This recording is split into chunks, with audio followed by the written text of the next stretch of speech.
ராமர் வந்து ஒரு மனநலம் சரியில்லாதவர், அதனாலதான் வந்து வாலியை வந்து கொன்னாரு அப்படின்னு சொன்னாரு. ஆனா எங்கேயுமே கம்பராமாயணத்துல எங்கேயுமே அந்த மாதிரி மனநலம் சரியில்லைன்னு சொல்லல. எந்த மதமுமே வந்து நீ வீட்டுல திண்ணில உட்காந்துக்க, போற வரவன்லாம் கிண்டல் பண்ணு, அடுத்த மதத்தை நோண்டுன்னு எவனும் சொல்றது இல்லை. இந்த இவங்க மட்டும் என்னன்னா அதுக்கு காரணம் திருப்பி நீங்க ரிவர்ஸ்ல போனீங்கன்னா, வைரமுத்து மேல சின்மயி சொன்ன குற்றச்சாட்டை இது வரைக்கும் விசாரிக்கல. சின்மயி சொன்னது நான் மட்டும் இல்ல, ஏகப்பட்ட பேர் இந்த மாதிரி பாதிக்கப்பட்டிருக்காங்க. ஆனா ஒருத்தரையும் அவங்க விசாரிக்கல. வைரமுத்து இப்படிப்பட்டவர்னு எல்லாருக்கும் தெரியும். ரஜினிகாந்துக்கு அவர் சொன்னாரு, ரஜினிகாந்த் வந்து நேரடியாக இந்து கோயிலுக்கு போகக்கூடாது, போகும்போது வந்து ஒரு தர்காவுக்கும் ஒரு சர்ச்சுக்கும் போயிட்டு போனா அங்க ஏத்து போனாரு. நீங்க அப்படிதான் போறீங்களா வீர் அப்படின்னு கேட்டேன். நீங்க வாரம் போறீங்களா வெள்ளிக்கிழமை, போகும்போது மாரியாத்தா கோயிலுக்கு போய் கூழ் ஊத்திட்டு அப்படியே சர்ச்சுக்கு போயிட்டு போறீங்களா, நேரா போறீங்களான்னு கேட்டதுக்கு வாய மூட்டாங்க. பாத்தீங்கன்னா வைரமுத்து, பாடலாசிரியர் வைரமுத்து ராமர் பகவானை வந்து ரொம்ப கேவலப்படுத்தி கொச்சப்படுத்தி ஒரு கம்பன் கழக விழால பேசியிருக்காரு இல்லையா? அது எப்படி சார் பாக்குறீங்க? வைரமுத்துக்கு என்னன்னா சென்டர் ஆஃப் அட்ராக்ஷன் வேணும்னு ஒரு பாவம், அவருக்கு எந்த வேலையும் இல்லை. இப்போ ஒரு 3 வருஷத்துக்கு ஒரு தடவை ஏதாவது ஒன்று பேசி, அதுவும் கரெக்டா ஹிந்து கடவுளை மட்டும் பேசுவார். அவர் வந்து வேற எந்த மதமும் ஒரு கண்ணில் தெரியாது. அது பேசிட்டு மாட்டிப்பாரு. அந்த கண்டென்ட் எல்லாம் வந்து என்ஜாய் பண்ணுவாரு. அதுக்கு திமுக காரங்கெல்லாம் வந்து அது அப்படி சொல்றேன் இப்படி சொல்றேன்னு பேசுவாங்க. எனக்கு என்னன்னா திமுகல இருக்கிற ஹிந்து மக்கள் இருக்காங்க பாருங்க, அவங்களெல்லாம் நம்ம என்னன்னு சொல்றதுன்னு தெரியல. அவங்களாம் எப்படி அந்த கட்சியில இருக்கிறாங்க? அட்லீஸ்ட் ஒரு கட்சியில இருக்கிறதுக்காகவாது அவங்க தலைவர்கிட்ட போயிட்டு, தலைவரே நாங்க வந்து உங்களை நம்பி தான் கட்சியில இருக்கோம், எங்க வீட்டுல ஒய்ஃப் எல்லாம் உங்களை நம்பி தான் கட்சியில இருக்கிறாங்களே, நாங்கெல்லாம் நினைச்சிருக்கு இந்து நினைச்சுக்கிட்டோம், ஏன் சும்மா எங்களே நோண்டுறீங்க, வேற பொழப்பு இல்லையா உங்களுக்கு அப்படின்னு நான் டேரக்டா கேட்டணும். எனக்கு தெரிஞ்சு எப்ப பார்த்தாலும் ஆராசா மைக்க பிடிச்சாலே இந்து இந்துன்றாரு. ஏன் உங்களுக்கு வேற மதமே இல்லையா? நான் என்ன சொல்றேன், மத்த மதத்தை பேசுன்னு சொல்லல, எந்த மதத்தையும் பேசாதீங்களேன், உங்க வேலையை பாருங்களேன். தமிழ்நாட்டுல பிரச்சனையா இல்ல, ஏகப்பட்ட பிரச்சனை இருக்குது. அதையெல்லாம் பார்க்காம எதையாவது தூண்டிக்கிட்டே இருக்கிறீங்களே. இப்ப நான் என் வீட்டுல ஒய்ஃப்ட எங்க அம்மாட்ட நான் என்ன பதில் சொல்றதுன்னு கேட்கணும்ல, ஒருத்தரும் கேட்க மாட்டாங்க. அந்த கேட்காதனாலதான் இவங்க இந்த ஆட்டம் ஆடிட்டு இருக்காங்க எல்லாருமே. எந்த இது என்ன வேணாலும் பேசுறாங்க. ஆராசா பேசுவார் பாருங்க இஷ்டத்து. தீபாவளினா என்ன, உங்களுக்கு அறிவே இல்லையா, முட்டாள் கிட்டாலும் என்னன்னா பேசுவாரு. இப்ப வைரமுத்து வந்திருக்காரு. வைரமுத்து என்ன சொல்றாருன்னா, ராமர் வந்து ஒரு மனநலம் சரியில்லாதவர், அதனாலதான் வந்து வாலியை வந்து இது பண்ணாரு, கொன்னாரு அப்படின்னு சொன்னாரு. ஆனா எங்கேயுமே கம்பராமாயணத்துல எங்கேயுமே அந்த மாதிரி மனநலம் சரியில்லைன்னு சொல்லல. அவங்க வந்து சக்தி வாய்ந்தவன் அந்த பேரை வந்து வேற மாதிரி இவர் பயன்படுத்தி, இவருக்கே உண்டான அந்த மொழிபெயர்ப்புல மூளை வளர்ச்சி இல்லாத, மனநலம் சரியில்லாத, ரொம்ப ரொம்ப தெளிவா வந்து ராமாயணம்ன்றது வந்து ஒரு இதிகாசம். அது வந்து ஒரு நல்ல புத்தியை கொடுக்கக்கூடிய ஒரு போதனை கொடுக்கக்கூடிய ஒரு நூல். அதை நூலா தான் எடுத்துக்கணும் நம்ம. அது உள்ள வந்து என்ன அவர் யாரு இவர் யாரு இந்த ரிசர்ச் பண்ற வேலையெல்லாம் எவனும் கிடையாது. இப்ப தேவையில்லாத வேலையும் கூட. ஒரு முறை சொல்லுவாங்க, ராமர் வந்து வாலியை ஏன் கொன்னாரு, மறைஞ்சிருந்து கொன்றாரு, அது ராமருக்கு அது இது இல்லை இருக்கு இல்லையான்னு ஒரு தர்க்கம் வந்தது. அப்ப என்ன சொன்னாங்கன்னா, வாலிங்கிறவர் வந்து ஒரு வனத்தில் வசிக்கும் ஒரு விலங்கு, குரங்கு தானே அது, குரங்கு. அந்த வனத்தில் வசிக்கும் ஒரு விலங்கு ஒரு தவறு செஞ்சதுன்னா, தப்பான ஒரு வீரம் இருந்ததுன்னா, மனிதர்கள் அவங்க எப்படி சொல்லுவாங்கன்னா, நேரா போய் கொல்ல மாட்டாங்க. சிங்கம் இருக்கு, புலி இருக்கு, புலிகிட்ட நேரா போய் நின்றுட்டு வாப்பா வா நம்ம சண்டை போடலாம் சொல்ல முடியாது. புலியை மறைஞ்சுதான் தாக்கணும். அதே மாதிரி வாலிங்கிறது விலங்கு, விலங்கை வந்து மறைஞ்சிருந்தான் தாக்கணும். அப்ப ராமர் பண்ணது கரெக்டுன்னு. எப்ப ஏற்பட்ட பெரிய பெரிய ஜாம்பவான்களாம் சொன்ன விளக்கத்தையே மாத்தி மனநலம் சரியில்லாத, அதனாலதான் வாலியை கொண்டாரு அப்படின்னாரு. இதெல்லாம் வந்து அவரோட சர்ச்சையில யாரும் அவரோட அந்த மொழிபெயர்ப்புல யாரும் போல.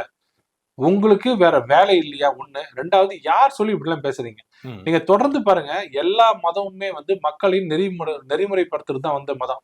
மதம் எதுவுமே வந்து தோணுனதுக்கு காரணமே, மதம்ன்றது நம்மளா உருவாக்கப்பட்டது தான். நம்ம உருவாக்குனதுக்கு காரணம் என்னன்னா, மக்களை வந்து ஒரு நெறிமுறைப்படுத்தணும். இந்த ஏரியால இருக்கிற மக்கள் ஒரு பர்டிகுலர் மதத்தை பின்பற்றுறாங்க, ஹிந்துவிசம்னா என்னென்ன இருக்கணும். ஆனா எல்லா மதமும் சொல்றது அடுத்தவன மதி, நல்லா இரு, மத்தவங்களுக்கு நன்மை செய், கையில இருக்கிற பணத்தை இன்னொருத்தவங்க தானம் செய், தானே எல்லா மதமும் சொல்லுது. எந்த மதமுமே வந்து நீ வீட்டுல திண்ணில உட்காந்துக்க, போற வரவன்லாம் கிண்டல் பண்ணு, அடுத்த மதத்தை நோண்டுன்னு எவனும் சொல்றது இல்லை. இந்த இவங்க மட்டும் என்னன்னா அதுக்கு காரணம் திருப்பி நீங்க ரிவர்ஸ்ல போனீங்கன்னா, யாரு? திமுகவோட மெயின் பாடம் என்னன்னா, திமுக எல்லாம் இவங்க எல்லாரோட டிசைன் என்னன்னா, எல்லாரும் திட்டத்தை விட 3% இருக்கிற பிராமின்ஸை திட்டினீங்கன்னா 97% நம்ம பக்கம் வந்துடும். ஒண்ணு 97% வந்தா கூட அதுல ஒரு 75% வந்து ஹிந்து இருக்காங்க. ஹிந்துஸை வந்து நீங்க என்ன திட்டினாலும், எவ்வளவு அசிங்கமா பேசினாலும், அடிச்சாலும் சரி, அவங்களுக்கு அந்த மத உணர்வுலாம் இருக்காது. ஆனா மத உணர்வுல அதிகமா இருக்கிறது யாருன்னு கேட்டீங்கன்னா மைனாரிட்டி கம்யூனிட்டி சொல்லக்கூடிய இஸ்லாமிய, கிறிஸ்தவர், பௌத்தர், இந்த சீக்கியர்லாம் இருக்காங்க பாருங்க. அவங்க எல்லாம் வந்து மதத்தை உயிரோட மேல நினைப்பாங்க. அவங்களுக்கு மட்டும் மதத்தை நம்ம டச் பண்ணாம வச்சுப்போம். இவங்களை திட்டுவோம். இந்து திட்டினாலும் திட்டலாம் நம்ம தான் ஓட்டு போடுவோம். இவங்களை வந்து நம்ம அவங்கள்ட்ட காமிக்கிறோம். இந்த பாருங்க, நாங்க இந்து மதத்துல பிறந்தாலும் எங்க மதத்தை திட்டுறோம் பாருங்க. உங்க மதத்தை திட்டுறோமா, அருமையான மதங்க உங்க மதம்னு அவங்கள தூக்கி வைக்கிறது. எந்த கிறிஸ்டியனோ முஸ்லீமோ எங்களை வந்து பாராட்டுங்க, ஹிந்துவை திட்டுன்னு சொல்றது இல்லை. அவங்க வாழ்க்கை வாழ்ந்துட்டு இருக்கா, நம்ம வாழ்க்கை நம்ம வாழ்ந்துருக்கோம். இந்த திமுக உள்ள வந்தோன்னா இவங்க ஓட்டு வேணும்னா இவங்களை திட்டணும். நேரா போய் முஸ்லீம் கல்யாணத்துல உட்காந்துக்கிட்டு நீங்க என்ன அழகா மந்திரம் சொல்லி அழகா பண்றீங்க, எங்க ஊர்லயும் மந்திரம் சொல்றாங்களா இந்து கல்யாணத்துல, மோசமான ஒரு மந்திரம்னு ஸ்டாலின் பேசுறாரு. அது என்னன்னா இஸ்லாமியர்களுக்கு வந்து ஸ்டாலின் தெரியுமா உனக்கு, ஸ்டாலின் வந்து இந்து பிடிக்காது, நம்மளதான் அவருக்கு பிடிக்கும்னு சொல்லி அந்த 15% ஓட்டு சாலிடா அந்த வேணுமா. இது இப்ப இல்ல, திமுக ஆரம்பிச்ச காலத்துல தான் வருது. முதலமைச்சர் டெப்டி சிஎம் ஸ்டாலின், உதயநிதி ஸ்டாலினுக்கு வந்து எனக்கு எந்த மதமும் இல்லை, நான் நாத்திகன் வரும் அடிக்கடி. கிறிஸ்டின் காலேஜ் ஸ்கூலுக்கு போனதுக்கு அப்புறம் போனா மட்டும் நான் ஒரு கிறித்துவர் தெரியுமா, இது சொன்னா சங்கிகளை எரியும். நல்லா பாருங்க, நான் கிறித்துவர்னு சொல்ற தப்பு இல்லை. நான் கிறித்துவர்னு சொன்னா சில சங்கிகளுக்கு எரியும்னா உன்னோட இன்டென்ஷன் என்னன்னா சங்கிகளை வயிறு எறி வைக்கணும்.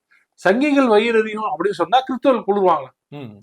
கிறிஸ்தவர்கள் என்ன பேச்சு பேசுனாரு பத்தியா, நமக்காக அத்தனை சங்கிகளையும் பகைச்சுக்கிட்டாரு, ஹிந்துஸையும் பகைச்சிட்டாருன்னு ஓட்டு வரணுமா.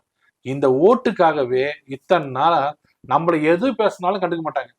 பண்ணும்போது நீங்க இது பத்தி ரிசர்ச் பண்ணுங்க, கிறிஸ்டியானிட்டி ரிசர்ச் பண்ணுங்க, இஸ்லாமத்தையும் பண்ணுங்க, புத்த மதத்தையும் பண்ணுங்க, எல்லா மதத்தையும் பண்ணுங்க. அப்ப சொல்லுங்க, இங்க ஒரு 3% குறை, இங்க ஒரு 5%, ஹிந்துஸ்ல 10% சொல்லுங்க. நான் ரிசர்ச் பண்ணதுலன்னா உங்களுக்கு உரிமை உண்டு. மத்த எதையுமே டச் பண்ணாம வெறும் ஹிந்துவிசம் மட்டும் டச் பண்ணீங்கன்னா உங்களுடைய நோக்கம் என்ன, அவங்கள குளிர் வைக்கணும். நல்லா பாருங்க, திமுக ஆதரவா இருக்கிறவங்க அத்தனை பேரையும் பாருங்க ஹிந்துசம் தான் டார்கெட் பண்ணுவாங்க. ஒருத்தராவது இல்லைங்க கிறிஸ்டியானிட்டியில பிரச்சனை இருக்குங்க, ஜாதி இருக்குங்க, ஒண்ணு வேணாம். கிறிஸ்டியானிட்டியில அந்த எவ்ரி இயர் வந்து ஒரு எலெக்ஷன் நடக்கும், இந்த ஆர்ச் பிஷப் எலெக்ஷன்லாம். அந்த பிஷப்ல அந்த எலெக்ஷன்ல போனீங்கன்னா அங்க சாதி அப்படி விளையாடும், பயங்கரமா விளையாடும். இந்த ஜாதிக்கு இவங்க ஓட்டு மாட்டாங்க, இவங்க ஜாதிக்கு ஓட்டு மாட்டாங்க, வெட்டு குத்து நடக்கும். அந்த கோடிக்கணக்கில் செலவு பண்ணுவாங்க. இது வரைக்கும் ஒருத்தராவது அந்த வீடியோ எடுத்து இத பாருங்க கிறிஸ்டியானிட்டியில ஜாதி இல்லைன்னீங்களா, இங்க பாருங்க எவ்வளவு ஜாதி பாருங்க, சண்டை பாருங்க, எவ்வளவு பிரச்சனை பண்றாங்க பாருங்க, நம்ம ஊர்ல மட்டும் இல்லைங்க எல்லா ஊர்லயும் ஜாதி இருக்குங்க அப்படின்னு ஒருத்தர் சொல்லுங்க.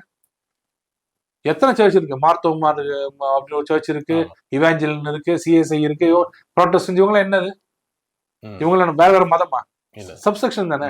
சொல்லுங்க, அங்கேயும் இருக்குங்க, அவசரப்படாதீங்க, இந்து மதத்தை விட்டு வெளில போகாதீங்க, அங்கேயும் மதம் இருக்கு, அங்கேயும் உங்களை இன்சல்ட் பண்றாங்க.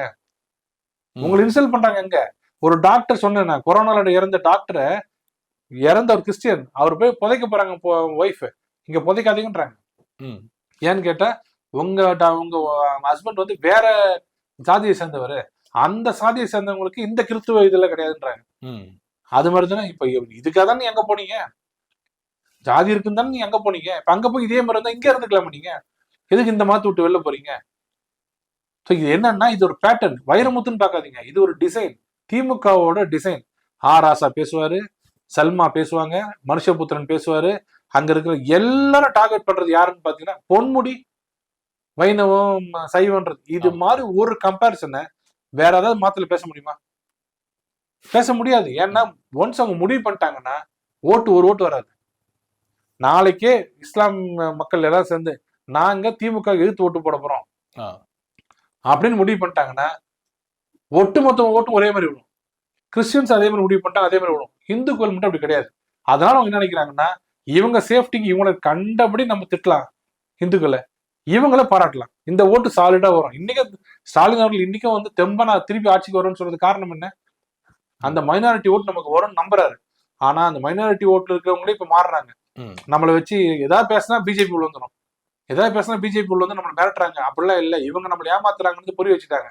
அப்படி வரும்போதெல்லாம் இந்த மாதிரி வைரமுத்து மாதிரி ஆளுங்களை தூண்டி விட்டு நீ பேசு அப்படின்னு. ராமர் ஒரு குடிகாரர், இந்துக்கள்லாம் திருடர், இதெல்லாம் யார் சொன்னது பாருங்க. எப்பப்பெல்லாம் வந்து கொஞ்சம் மைனாரிட்டிஸ் நம்ம மேல மரியாதை குறையுது, பாசம் குறையுதுன்னும் போது டக்குன்னு அடிக்கிறது எங்க இருக்கு, ஹிந்து அடிப்பாங்க. ஹிந்து அடிச்சா உடனே பேசினாரு. அவர் சொல்லி 10 நாள்ல திருப்புவனத்துல அஜித்குமார் கொண்டாங்க, சைலண்ட் மோடு போயிட்டாரு, டக்குன்னு பூமிக்கு அடியில போயிட்டாரு. அவர் எங்க இருக்காருன்னு தெரியல. வந்து சொல்லணும்ல, மதம்லாம் வேண்டாம், இந்த கவர்மெண்ட் பண்ற தப்பு, எப்படி இந்த மாதிரி பண்ண ஒரு கண்டனம் கிடையாது. அதே மாதிரி வைரமுத்து கண்டனம் கிடையாது. அவர் என்னன்னா இந்துக்களுக்கு ஏதாவது வந்தா அவர் ஃபுல்லா வந்து குரல் கொடுப்பாரு. மகாபாரதம் சரியில்லைன்னு, ராமாயணம் சரியில்லைன்னு, ஒரு வார்த்தை கூட தன்னோட மதத்தை பத்தி அவர் என்னைக்கும் பேசிக்க மாட்டாரு. அந்த மதத்துல எந்த பிரச்சனையும் இல்லைன்னு. ஏன்னா அவரு கடந்த கால அவரோட எக்ஸ்பிளனேஷன்லாம் சிலதெல்லாம் இருக்கு, அதெல்லாம் படிச்சாலே அவர் எப்படிப்பட்டவர்னு தெரிஞ்சிடும். அவர் எப்படின்னா ரஜினிகாந்துக்கு அவர் சொன்னாரு, ரஜினிகாந்த் வந்து நேரடியாக இந்து கோயிலுக்கு போகக்கூடாது, போகும்போது வந்து ஒரு தர்காவுக்கும் ஒரு சர்ச்சுக்கும் போயிட்டு போனா அங்க ஏத்து போனாரு. நீங்க அப்படிதான் போறீங்களா அமீர் அப்படின்னு கேட்டேன். நீங்க வாரம் போறீங்களா வெள்ளிக்கிழமை, போகும்போது மாரியாத்தா கோயிலுக்கு போய் கூழ் ஊத்திட்டு அப்படியே சர்ச்சுக்கு போயிட்டு போறீங்களா, நேரா போறீங்களான்னு கேட்டதுக்கு வாய் மூட்டாங்க. அவர் நேரம் தான் போவார். ஸோ அமீர்லாம் வந்து என்னன்னா திமுக இப்ப சொன்ன இல்லைங்க வைரமுத்துன்னு, அவங்க எல்லாம் திமுகவோட ஸ்லீப்பர் செல்ஸ். அவங்க டச் பண்ணி பேசுனா பேசுவாங்க, ஆஃப் பண்ணுவாங்க. இப்ப வைரமுத்து இந்துக்களுக்கு இருந்து இங்க இருந்து இந்துக்களை பத்தி பேசுறாருல்ல, அதே மாதிரி இஸ்லாம்ல இருந்தே இந்துக்களை எடுத்து பேசுவார். ஸ்லீப்பர் செல்ஸ் இவங்க டிஎம்கேவோட ஆளுங்க, பெய்டு மெம்பர்ஸ், அதெல்லாம் பேசக்கூடாது. இப்ப திரு கல்யாணராமன் எல்லாம் பாத்தீங்கன்னா முகமது நபி இழிவா பேசினாரு, அதுக்கு எல்லாருமே பொங்குனாங்க. இப்ப வேறொரு மதத்துக்காரன் முகமது நபியை பத்தி பேசினா இந்த ஆளுக்கு எவ்வளவு கோவம் அமீருக்கு. அதே மாதிரிதானே இவர் வந்து இந்து மதத்தை பத்தி இழிவுபடுத்தி பேசுறதும் தொடர்ச்சியா நடந்துகிட்டே இருக்கு. நான் என்ன சொல்றேன்னா, பேசு, உன்னால பேச முடியுமா அப்படி நான் பேசல, பேசாதன்ற. நான் இங்க இருந்துகிட்டு என் வரம்பு தெரியும், என்னோட இந்து மதம் எனக்கு வரம்பு தெரியும், உன்னோட இஸ்லாம் மதம் வரம்பு எனக்கு தெரியும். நீ பேசாத, நீயும் பேசாத, நானும் பேச மாட்டேன். அதே மாதிரி நான் உன்ன மதம் பத்தி பேச மாட்டேன், நீ என் மதத்தை பத்தி பேசாத. ஒரு அண்டர்ஸ்டாண்டிங் ரெண்டு பேருக்கும். அது என்ன, நீங்க மட்டும் அடிச்சுட்டே இருப்பீங்க, நாங்க ஒரு வார்த்தை கூட பேசக்கூடாது. ஒரு வார்த்தை எடுத்து பேசிட்டா அப்புறம் என்னங்க பாஜக வந்துச்சுங்க மதவாதம்.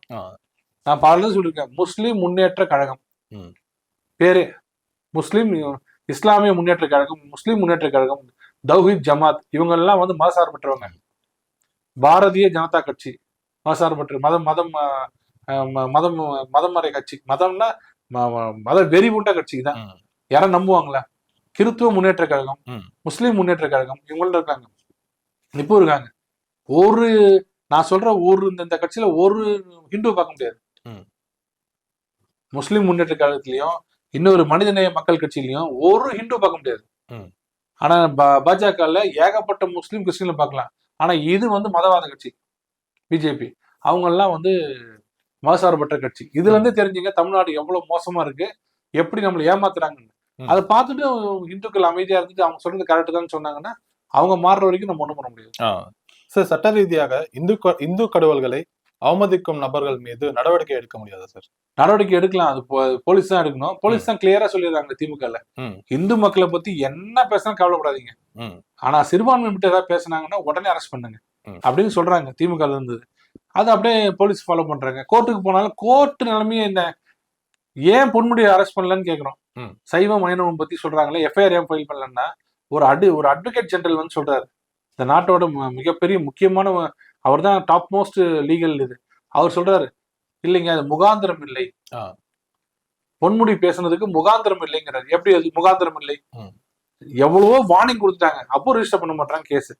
இப்படி இருக்குது கவர்மெண்ட் இப்படி இருக்கும்போது யார் நம்ம சொல்லி என்ன பிரயோஜனம்? அதே நீங்க ஒரு நாளைக்கே ஒரு சும்மா ஒரு ட்வீட் போடுங்க, இஸ்லாத்தை பத்தி கிறிஸ்துவரை பத்தி ஒரு ட்வீட் போடுங்க, அந்த அந்த மதத்துக்குள்ள போய் ஏதாவது ஒரு குறை சொன்னீங்க வச்சுங்க, நாளை காலைல வந்துருவாங்க, வீட்டுக்கு அரெஸ்ட் பண்றதுக்கு வந்துருவாங்க. ஸோ இதுதான் வேண்டான்றோம், எல்லாரும் அவங்க வேலையை பார்ப்போம், அப்பீஸ் பண்ணாதீங்க. அவங்க இஸ்லாமியர்கள் சாக்லேட் கொடுக்காதீங்க, இஸ்லாமிய இவங்களுக்கு கிறிஸ்தவர்களுக்கு சாக்லேட் கொடுக்காதீங்க. ஏன் கொடுக்காதீங்கன்னு சொன்னா ஹிந்து கொடுக்க மாட்டீங்க, ஆனா ஹிந்துக்கு ஒரு சாக்லேட் கொடுத்தீங்கன்னா எல்லாரும் கொடுங்க, 3 பேருக்கு கொடுங்கன்னு சொல்றோம். உனக்கு கிடையாது, அந்த 2 பேருக்கு தான் சொல்லும் போது தான் பாகுபாடுங்கன்னு சொல்றோம். அந்த பாகுபாடுன்னு சொல்லும் போது வந்துட்டாங்கப்பா மதவாத கட்சி அப்படிங்கிறாங்க. இந்த ஃபார்முலா மக்கள் புரிஞ்சுக்கிட்டாங்கன்னா திமுகவை என்னைக்கோ வந்து தூக்கி வெளில அனுப்புவாங்க.